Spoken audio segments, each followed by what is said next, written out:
Hello friends, I welcome all of you to my new lecture session on mass spectrometry.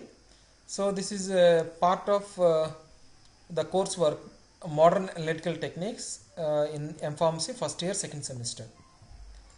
So in this lecture session I will deal more with the history, a little bit of principle and outline of instrumentation, and you will be introduced to mass spectrum also. Okay, the characteristics of mass spectrum. So here the story starts with discovery of anode rays by Eugene Goldstein in 1886, where what he discovered is upon providing energy, upon heating an element or otherwise a metal, it can produce ionic radiation, and then he is the person who actually first discovered proton. And later on, cathode rays were discovered in 1897. Cathode rays are nothing but electrons by J.J. Thomson. And in 1898, W. Wien discovered that moving charges can be deflected by using externally applied magnetic field. And in 1909, Robert A. Mulliken discovered the elementary unit of charge. Okay, means how much charge is there for proton, how much charge is there for electrons. So these calculations were actually done by Robert A. Mulliken. And in 1912, J.J. Thomson has made the first mass spectrometer, a preliminary prototype. And in first mass spectrometer with velocity focusing was discovered by Francis W. Aston. And from here onwards, Aston has contributed significantly to development of mass spectrometry, so it further expanded. In later on, Cameron and Eggers published the first design of time of flight spectrometer. Sorry. And in 1949, Sommer and Thomas Hippels discovered ion cyclotron resonance concept. And later on, R.A. Marcus explained the monomolecular fragmentation of ions. That is what we call it as mass fragmentation analysis. And then 1952, Johnson and Neer developed double focusing instruments which further enhanced the resolution of mass spectrometers. And in 1953, Paul and Steinwell described quadrupole analyzer. And in 1956, J. Benon shows the analytical usefulness of high resolution and exact mass determinations of elementary composition of ions. Means high resolution, whatever was established in 1952, helped them in further enhancing the applicability of mass spectrometer to elemental analysis, which is actually a very nagging problem for organic chemistry analysis. And in 1956, McLafferty and Gockley discovered gas chromatography, means integrating gas chromatography to mass spectrometry. And in 1966, Munson and Field discovered chemical ionization technique. And in 1967, McLafferty and Jennings introduced collision-induced dissociation (CID) technique.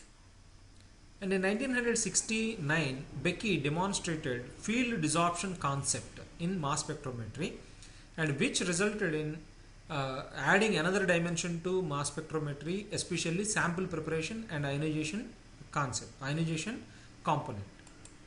In 1972, a reflectron was discovered, which which laid foundations to strengthen time of flight mass analyzer. In 1974, atmospheric pressure chemical ionization technique was discovered. And in 1974 again, HPLC was successfully integrated to mass spectrometry, because here a prototype was discovered, but still it is not very much productive. Here also you can see the name McLafferty. Don't worry, because this is the McLafferty who actually proposed this one, McLafferty rearrangement, that you might have studied in your B.Pharm subjects. In 1974, Komisarov and Marshall developed Fourier transformation, ion cyclotron resonance mass spectrometry, because ICR was successfully integrated into mass spectrometry and Fourier transformation was added. So introduction of ion cyclotron into mass spectrometry significantly enhanced the resolution of mass spectrum. In 1978, first triple quadrupole mass spectrometer was discovered. Okay, and later on it became one of the most popular instrument as far as mass spectral analysis is concerned. In 1981, FAB-Mass was introduced into the sciences.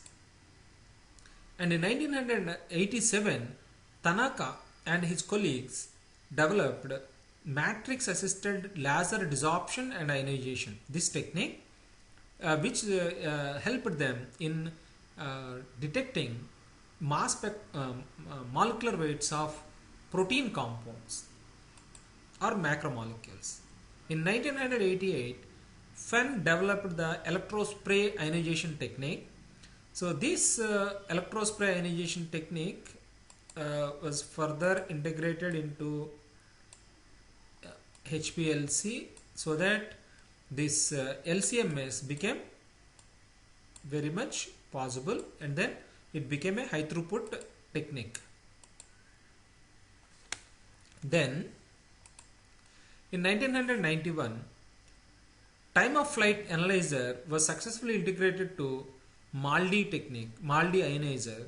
So thereby MALDI-TOF became one of the most popular instrumental technique in proteomics laboratory. Okay, now peptide analysis is right now is possible through MALDI-TOF instrumental analysis. And in 1999, Orbitrap analyzer was introduced into mass spectrometry, and this is a very high performance ion trap technique which enhances especially the resolution of mass spectrum. So far this looks like a very long journey, but in the past I think past 100 years there are about a dozen Nobel Prizes were awarded to scientists working in mass spectrometry and related fields. So that shows the importance and significant contributions made by mass spectrometry to science. Now let's see how actually with the time mass spectrometry and its applications evolved. Okay, and mass spectral range, when you take into consideration its applicability, it started with a humble 13 by J.J. Thomson to right now in 1998 it could go beyond 80 kD. Okay, right now we are able to detect or study macromolecules like bigger proteins etc. with mass spectrometry. Okay, it all is possible because of development of several types of ionization and analyzation techniques in mass spectrometry. To give you a few examples, DNA ions of 108 kilodaltons and non-covalent complexes with molecular weights up to 2.2 million daltons, and tobacco mosaic virus with a theoretical molecular weight of approximately 40.5 million daltons were successfully analyzed with ESA-TOF mass spectrometry analysis. And as far as sensitivity is concerned, how sensitive the technique is, here we could reach up to here two words are there, attomole and geptomole levels. Most of the instruments that are available in the market right now, ESIs, they could go up to attomole and geptomole. What do you mean by attomole? Attomole means 10 power minus 18 moles. Gepto means 10 power minus 21 moles. And a recently developed one technique is the silicon diose technique is there, which has enhanced it further to go up to 800 yoctomoles. Yocto means 10 power minus 24, which corresponds to 480 molecules, because they were actually studying proteins.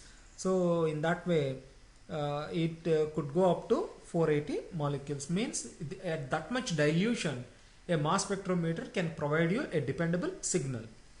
So make it simple, I can tell you one thing. Let's say when you are preparing sample for mass spectrometry, let's imagine that you are wearing a perfume. Okay, so when you are wearing a perfume, a little bit of it will be trapped in the sample, which could even come up as a signal in mass spectrometry. Okay, right now the kind of sensitive instruments that we have can even trace your smell. Okay, so be careful with them. And mass accuracy, accuracy means we can see in mass spectrum the resolution component. Okay, so if you could go up to, let's say we have a resolution of 1, means it can, the mass spectrometer can differentiate 100 and 100.1. Let's say if the accuracy is at 0.01, then it can differentiate 100.001 and 100.000. Okay, so this is the way. So right now we are at 10 power minus 9. 10 power minus 9 atomic mass units. Up to that one means 100.801. Up to that level we can achieve accuracy. So because of this very high resolution that was made possible with the technical advancements, right now we can use mass spectrometers for elemental analysis and other specific carbon dating, etc. These applications are possible right now because of this much high resolution. And then let's say if you wanted to practice mass spectrometry, if you wanted to become a mass spectrometry specialist, then what type of knowledge you need to have, what type of subjects you need to go through, and what type of idea you need to have on the instrument, etc. Let's see. First thing that you need to have is their fundamentals, like what exactly is ionization process, what happens during ionization, you need to know. The second one is ion thermochemistry, because upon providing energy, what happens to the ion? Any rearrangement happens or degradation happens, so that knowledge you need to have. Next one is ion internal energy assessment, and the time scale events, means when you generate an ion, with the time what happens in that particular ion is what you need to understand. So these theoretical component you need to have in the beginning. The next one is information regarding matter and mass, like what is an isotope, what do you mean by isotopic abundance, and then what exactly is meant by accurate mass, and then isotopic distribution in nature. Let's say if you take carbon 13 and carbon 12, the ratio will be in 100 is to 1.12.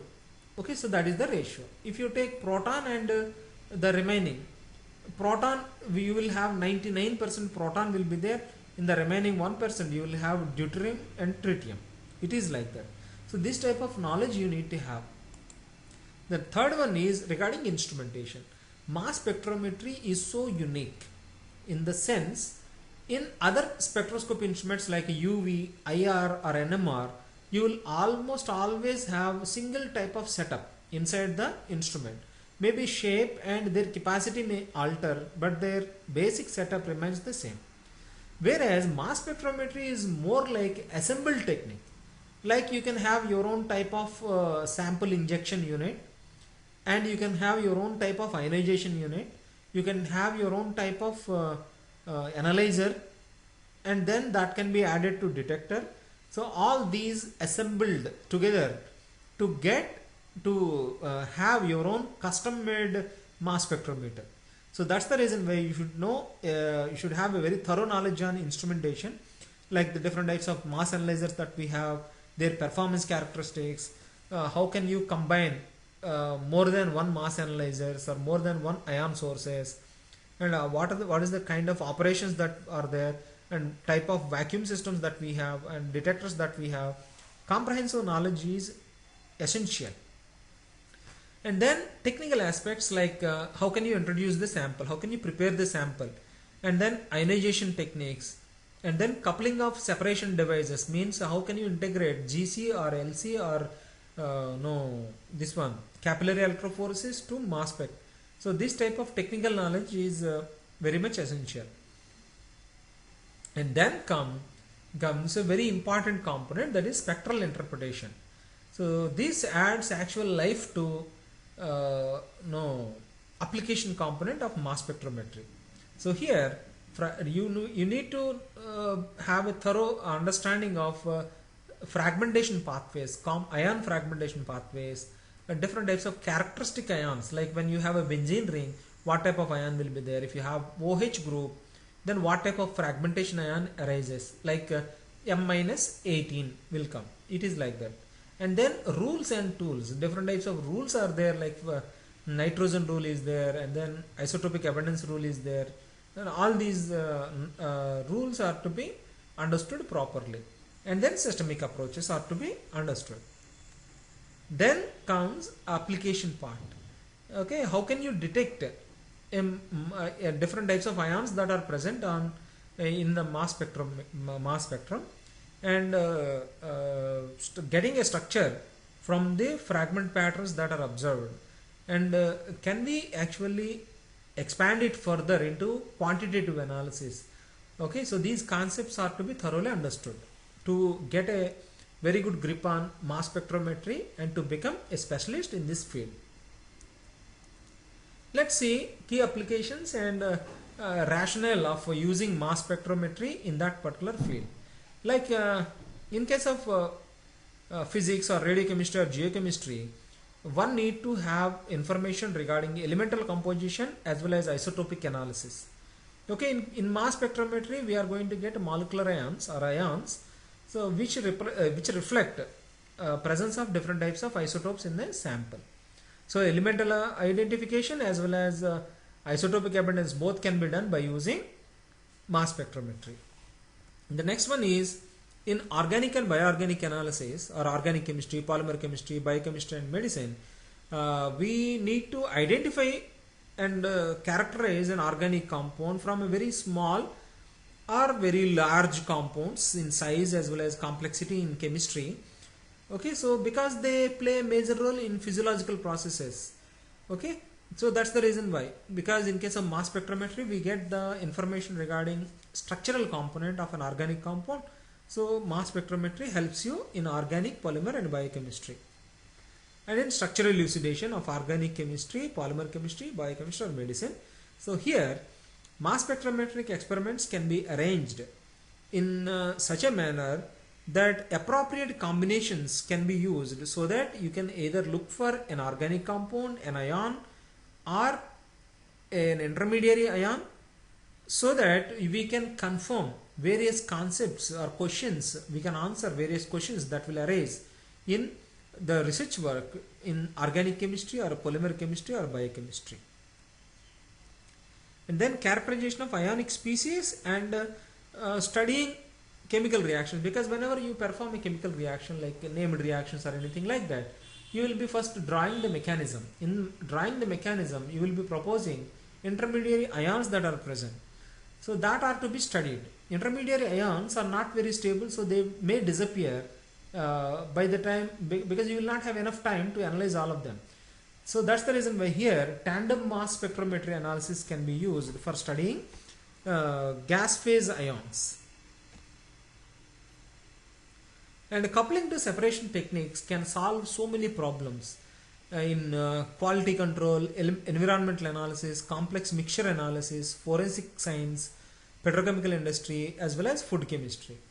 Because as we have seen in the history, the mass spectrometry can be used as a detector by integrating it to chromatography techniques like liquid chromatography, HPLC or gas chromatography, so that the resolution or otherwise the separation capacity of or the capability of chromatography techniques is their strength remains in separation of complex organic mixtures. And if you can couple that one with mass spectrometry, where highly sensitive, highly accurate mass determinations and structural information can be obtained, by coupling these two things we can analyze all the different types of fluids, mixtures.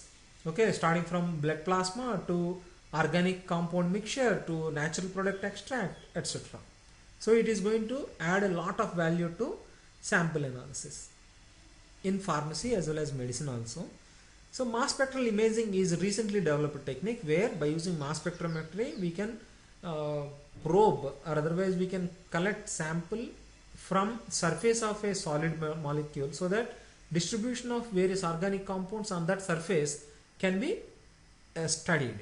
Okay, so this technique we will see while discussing about various types of ionization techniques that we have. Miniaturization. Miniaturization is another concept we need to understand, where it adds flexibility to function. Okay, so let's say when you have to collect a sample and analyze it on the spot. Okay, so like recently accident happened in industrial area in Visakhapatnam, where LG Polymers industry, where styrene gas released into the environment accidentally. Now so much of damage has happened to the environment as well as to the people. Now we need to analyze the extent of damage. Okay, so extent of damage to water or plant material. So there you can simply collect it and then take to the laboratory and study in normal situation. You can even sample air also. But when styrene is a reactive chemical, or when you are looking for reactive chemicals, then by the time you take the sample to lab, they might have already got reacted to each other, and then you will not be able to see the actual picture. So that's the reason why in situ analysis is to be facilitated. Right now we have portable GC-MS, okay, gas chromatography mass spectrometry instruments were evolved or developed, and so that you can simply take this GC-MS along with you. You in fact you can carry it with you, so that on the spot you can sample the either air or water or anything like that, and then you can perform on the spot GC-MS analysis. So immediately you can provide the result. So friends, I hope you agree with me if I say mass spectrometry is one indispensable tool for chemical analysis, and it has significantly contributed to the development of organic chemistry and allied fields. Now let's see in brief the principle of mass spectrometry. The only problem with mass spectrometry is you cannot define a single principle for mass spectrometry, okay, because a sampling technique will have its own principle, an ionization instrument will have its own principle, an analyzer will have its own principle, a detector will have its own principle. So that's why I thought, like, by summing up everything, a mass spectrometer generates multiple ions from the sample under investigation. It then separates them according to their specific mass to charge ratio, and then records the relative abundance of each of the ion. Okay, so this is the basic principle of mass spectrometry. So here you will have three parts. One is sample introduction and ionization, second one is analyzation, third one is detection and analysis. And these are the things that are there in a mass spectrometry. So here, if you see this one, this is the basic representation of arrangement of various components in mass spectrometry, where so the first part is ionization and development of ion source, so that once the ions are generated, ions for organic compound are generated, they will be forced to go in a direction with certain velocity, because if the ions are let's say if the ions are cations, positive charge will be there. Then you will keep here negatively charged plates, we call them as accelerator plates. So thereby positively charged ions are attracted towards this one, so that they will travel. So here they escape through this aperture, and this helps in focusing the ions in a path length. And here we have another plate, we can call it as collimator, where it nullifies the ions which are diffusing, which are moving away from the path length. So thereby it generates an ion beam. And here, just to give you a simple representation, magnetism is applied across the magnetic field is applied over here, so that ions gets deflected and deflected ions are collected on a fluorescent screen or photoactive screen. Thereby it gives you the output. Okay, so number of bands that you can see over here represent different types of ions that we have in a molecule. Okay, ions that are generated from the molecule. Okay, so this is the way. This is the first ever mass spectrum obtained by J.J. Thomson. Okay, so this is what actually is the basic setup of mass spectrometer. We can also represent it in a different way like this. So here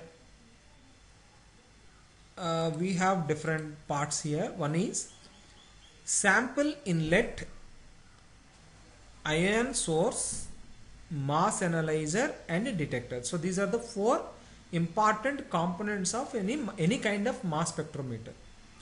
And here if you see, from here ion source to detector, all this area has to be kept under very high or ultra high vacuum, means 10 power minus 6 to 10 power minus 9 millibar vacuum is to be applied. Means we are creating almost nothingness there, because when an ion is traveling in a pathway, there is every possibility that it can collide with other species that are available in the air.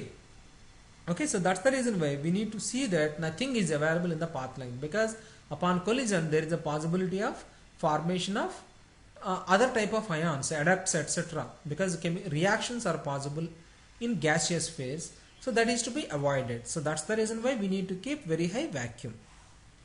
And sample inlet is also normally is kept in vacuum, but we do have APCA type of ionizers where sample inlet can be kept at atmospheric pressure. So the data obtained from all these sources is collected by a computer and it is analyzed. It does two things. One is controlling the entire instrument. Second one is the output is translated, because all these ions as well as everything is calculated and we are given with an output. We call it as mass spectrum. Okay, so this is the way how mass spectrometry works, and this is the basic setup of instrumentation that we find in case of mass spectrometry.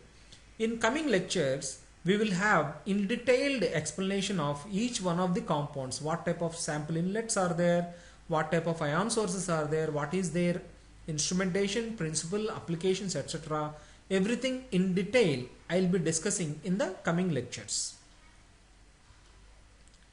And to give you an idea on expanse of mass spectrometry and contribution of various types of modifications that are there in mass spectrometry and their reflection in application part, we can see in this picture, where if you go from electron ionization to chemical ionization to APCA to MALDI, when you are coming from this direction to this direction, top to bottom, so you are applying a little bit less energy.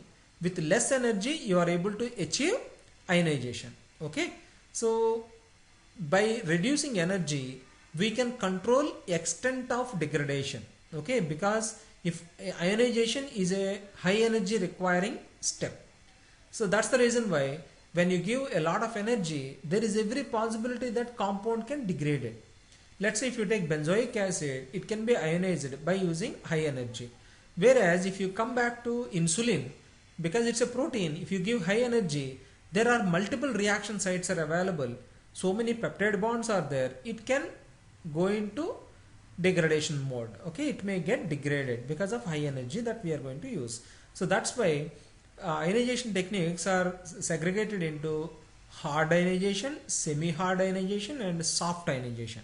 So by changing the extent of energy, right now you can see, we can use mass spectrometry for elements or isotopic analysis, large molecule analysis, very small molecule analysis, or medium molecular weight compound can also be analyzed. So this will give you a comprehensive outlook on how actually by choosing appropriate ionization technique we can switch from one type of field analysis to other type of field analysis. Okay, by simply choosing appropriate ionization, appropriate analyzer, we can analyze almost all types of chemical compounds that are available in nature right now on Earth. Now this is actually an example of mass spectrum, where in case of mass spectrum, on x-axis you will find MZ ratios, means they are actually indirectly telling you molecular weight value or weight of a particular ion, and on y-axis you will see relative intensity. Relative intensity is a quantitative term. Let's say if one of the peak is really big, so more ions of that particular molecular weight are available in the mixture, gaseous mixture that has been formed during ionization. It is like that, and quantitatively those many ions got collected at the detector. So here a few terms are there which we need to understand. The molecule or ions, if you see in the spectrum here, what is the farthest, on the farthest right side here we have a peak, a signal. So this is what we call it as molecular ion. Okay, and here this is what we call it as base peak, where this is the maximum relative intensity is there, 100% relative intensity is there. So this peak is what we call it as a base peak. This peak is what we call it as molecular ion peak. And all the remaining, whatever we have in this region, are called as fragment ions. So in the fragment ions, you can have quasi-molecular ions, and so many other types of ions can be there, which we will see in the coming lectures. So this is the basic components that you will find in case of mass spectrum. And this figure helps you understand how actually quantitative information can be obtained from mass spectrometry. So here if you see, when you have only one ion, you will see only one peak. Okay, so you have one ion with the molecular weight 16, so you can find only 16 ion. Here we have only 15 ion, so we can find only one peak here. Here you can see one ion of 13 molecular weight and another ion of 14 molecular weight, and 3 ions with molecular weight 15, 3 ions with molecular weight 16 are there in the gaseous mixture. Then you can see relatively the peak that we have for 16 or 15 is 3 times the length of 13 or 14. Okay, in another way you can see area under curve for 16 or 15 is 3 times that of 13 or 14. So in this way we can see qualitative as well as quantitative information from mass spectrometer. So here if you see 13 and 14 are 1:1, whereas 15 and 16 are 5:6. Okay, so relatively the peak size will vary. And here also you can see in the remaining signals also you can see similar kind of a picture, quantitative information. So what happens in the end? See here the actual molecular ions percentage is very less. Means if you take the percentage, if you take this as 1, this will go into minuscule proportion, but still this ion is there. In this spectrum, last one, what does it tell you? It tells you that molecular ion is not very stable, so that it is getting degraded and getting stabilized as the ion fragment ion 16. Okay, so this is the information we are going to get from this picture. And so from here we can we can extend our discussion to ion chromatograms, because in case of chromatography you will see this type of picture in HPLC analysis, where area under curve is proportional to mass spectrum. So output will be given like this, but actually you will get area under curves can be obtained which reflects the quantitative information. Like in case of GC or LC interface, when you have, you will get ion chromatograms like this. And friends, these are some of the symbols you need to remember. Please go through this one. Like in case of mass spectrometry, mass spectral degradation analysis is very important for structure analysis of an organic compound. So there we represent, we give various symbols to represent ion and electron movement, bond breaking, etc. So that's the reason why you please try to remember these signals, because while practicing you will come to know about all these things. So with this I conclude today's lecture.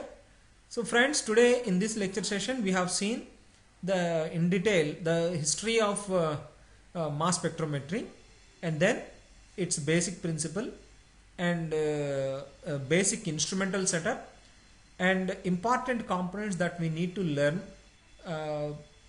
in mass spectrometry, and a little bit of idea on the mass spectrum. Okay, so in the coming lectures we will see in detail about the instrumental part of mass spectrometry as well as spectral analysis. So you please share this video with your friends and colleagues, and you please post your doubts in the comment section. Thank you all.